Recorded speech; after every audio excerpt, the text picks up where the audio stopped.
독성, 그러니까 비루트라고 하고 고추라고 하는 의미를 어떻게 봐야 될 것인가 굉장히 이야기가 많이 됩니다.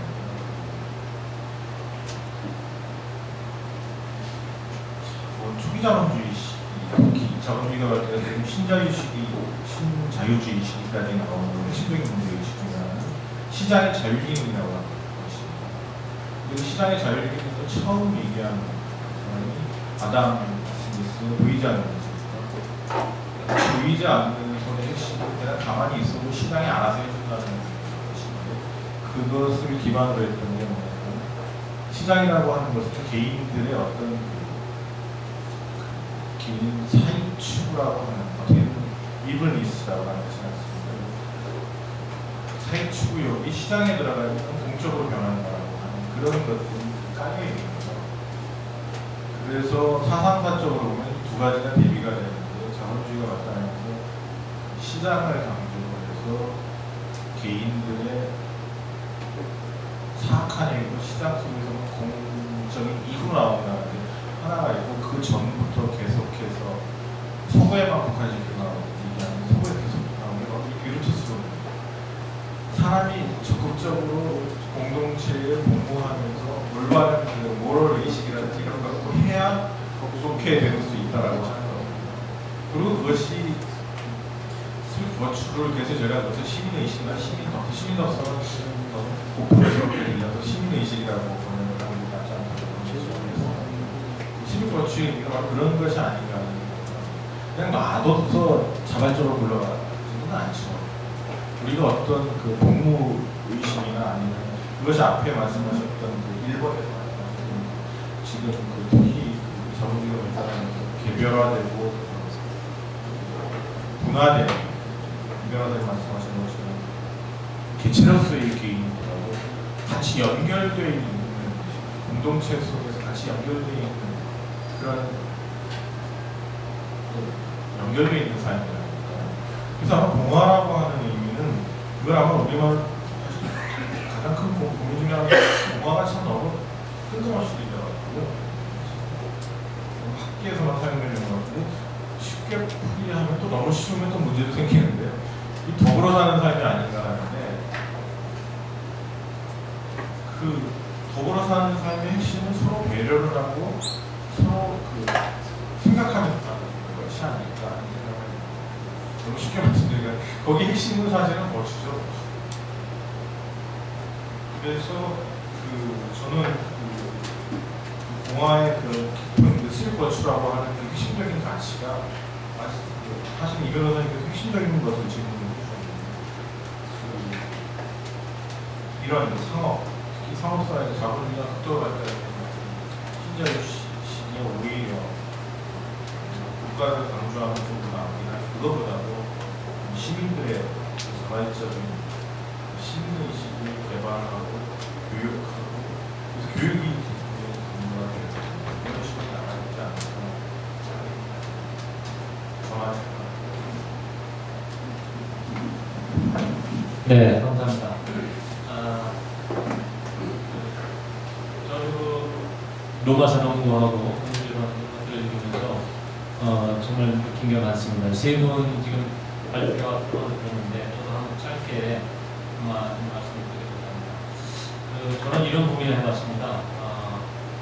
왜 그 현대인들이 로마를 공부해야 될까? 16세기 초에 마키아벨리가 그때 이탈리아 국민 때에 로마를 배우자라고 한 거거든요. 그럼 지금도 그 이후에 계속 로마를 배우고자 하는 사람들이 굉장히 많습니다. 모든 나라들이 로마를 담고 싶어 하죠. 로마의 모든 것을 담고 싶어 하는 게 아니라 로마의 가장 핵심적인 게 바로 아까 말씀하신 그 자유, 그 다음에 비루투에서 찾는데, 저는 그 자유와 비루투가 어디에서 나왔을까 그 근원을 해봤습니다. 왜 사람들은 그 로마 사람들은 한 사람 한 사람의 자유를 소중하게 여길 수밖에 없었을까? 또 자기들이 권리를 주장할 수 있었을까? 또 비루투, 말하자면 시민적인 덕성을 요구했을까? 저는 그 근본적인 게 한 사람 한 사람이 그만큼 국가에 대한 헌신과 희생이 있었기 때문에 좀 외국 비루트도 생겼고 비루트를 요구하는 그런 문화가 생겼다고 생각이 듭니다. 한마디로 로마는 군사국가입니다. 군사국가. 처음 생길 때부터도 남자들만 모였습니다. 여자가 하나도 없었어요. 그래서 옆에 그 사비나 부족을 쳐들어가고 여자들을 다 도둑질해 옵니다. 근데 여자 한 명도 없이 불량배들만 모인 그런 국가였어요. 그래서 여자들은 단체로 다 노략질을 합니다. 그 결국은 그 부족하고 합쳐지게 되죠. 아, 이렇게 뺏기고 억압을 받느니 차라리 우리가 합치자. 우리 여자들 테니까 가정을 같이 이루게 했던 겁니다. 자, 이걸 뭘 얘기하냐면 로마의 그 출발의 성격이 남자들의 군사력으로 시작이 됐다. 그리고 그 군사력이 기반이 됐기 때문에 세계적인 대제국을 건설할 수 있었다. 그런데 그 어떻게 제국을 건설할 수 있었냐면 로마에서는 모든 사람들이 다 군대에 갈 수 있었던 게 아닙니다.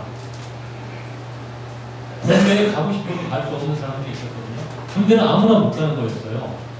예를 들어서 지금 로마 공화국하고 지금 현대 공화국하고 틀린 점은 로마 공화국은 노예제도에 기반했다는 겁니다. 그 공화국의 그 가치는 굉장히 좋았지만 한 가지 약점은 바로 노예제도를 기반으로 했다. 그 얘기는 뭐냐면 노예나 외국인에게는 아무런 주권이 없었죠. 그 로마 시민권을 얻는다는 건 엄청난 이 권리이자 또는 혜택이고 의무였습니다. 그래서 군대를 가는 것은 아무나 가는 게 아니라 유산자 계급만 군대를 갔습니다. 돈이 없는 사람들은 갈 수가 없었어요. 가난한 사람은 가고 싶으면 못 갔던 거예요. 현대 국가들은 어떻습니까? 가난한 사람, 없는 사람, 힘 없는 사람들이 군대를 갔지만 로마에서는 힘 있는 사람만이 군대를 갈 수 있었다는 겁니다. 그리고 실제 무기도 중장 보병이 로마를 유지하는 근간이었는데 쿠플루스라고 얘기하죠. 중장 보병은 자기가 무기를 다 자기가 구비해 갖고 와요. 그러니까 무기를 구비할 수 없는 사람은 군대를 갈 수가 없는 거예요. 그래서 중장 보병이 제일 근간이고 그 다음에 무기를 구입할 수 없는 사람은 간단한 아주 작은 방패와 창만 가지고 있는 사람은 일경 보병이 되었죠. 근데 아무런 재산이 없는 사람은 어떤 걸 했냐면 나중에 이제 그 군사가 모자르게 돼서 노젓는 일만 시키게 됩니다. 그래서 스파르타하고 전쟁을 할 때 2번 이기게 되는데 한 번 이제 마라톤 전투에서 이기죠. 그때 이제 중장 보병이 효과를 본 겁니다. 두 번째 이제 살라미스 해전에서 이기게 되는데 이때 그 공을 세운 사람들이 노젓는 사람들이 있습니다. 그러니까 해전에서 노를 젓는 사람이 없으면 전투를 할 수 없는 거예요. 그 배에 탄 사람들이 예를 들어서 한 10명 정도 배를 타게 되면 노 젓는 사람들은 한 100명 이상이 됐습니다. 왜냐면 3단 노를 젓기 때문에. 자, 그러니까 이 함선에서 월등한 그런 우위력을 갖고 있었기 때문에 로마가 이길 수 있을 겁니다. 자, 이 얘기는 뭐냐면 로마에서는 군대에 가서 피를 흘린 사람만이 시민이 될 수 있었던 거예요. 그래서 군대에 가는 거를 자기는 군대 가는 시민들은 시민권을 가진 사람은 세금을 내지 않습니다. 왜냐? 나는 목숨을 바치는 사람이다. 즉 그래서 혈세라는 얘기가 거기서 나옵니다. 지금 현대에서 혈세라고 말을 쓰는데 정말 뒷구름하는 세금 내면서 혈세라고 해요. 혈세 잘못된 얘기입니다. 혈세는 로마 시민들이 죽음을 내놓고 복무했던 거기에서 유래된 겁니다. 이 얘기는 뭐냐면 자기 목숨을 내놓는 그런 희생이 있었기 때문에 시민권이 주어졌고 특권권이 주어졌고 그 다음에 평등한 권리를 요구했기 때문에 견제와 균형의 원리를 맞추는 게 혼합정이 가능했던 겁니다. 군주나 소수의 귀족정이 아니라 왜냐면 군대에 복무한 사람이 다수가 됐기 때문에 그 다수의 권리를 보충해주기 위해서는 혼합정밖에 있을 수가 없는 거죠. 그러니까 로마 정치 체계를 만든 근간이 바로 한 사람 한 사람의 로마 시민들의 희생을 바탕으로 했고 그 사람들의 권리를 보장해주는 체제가 바로 혼합정치가 된 겁니다. 자, 그런데 현대공화국을 한번 보십시오. 한 사람 한 사람이 얼마나 국가에 대해서 헌신을 합니까? 희생을 합니까? 자기는 희생하지 않으면 권리만을 주장한다는 거죠. 자, 그러면 이 공화국의 가치는 절대 달성될 수 없습니다. 공화국의 가치는 자유와 평등인데 자유와 평등을 누리려면 바로 자신의 희생이 있어야 된다는 거죠.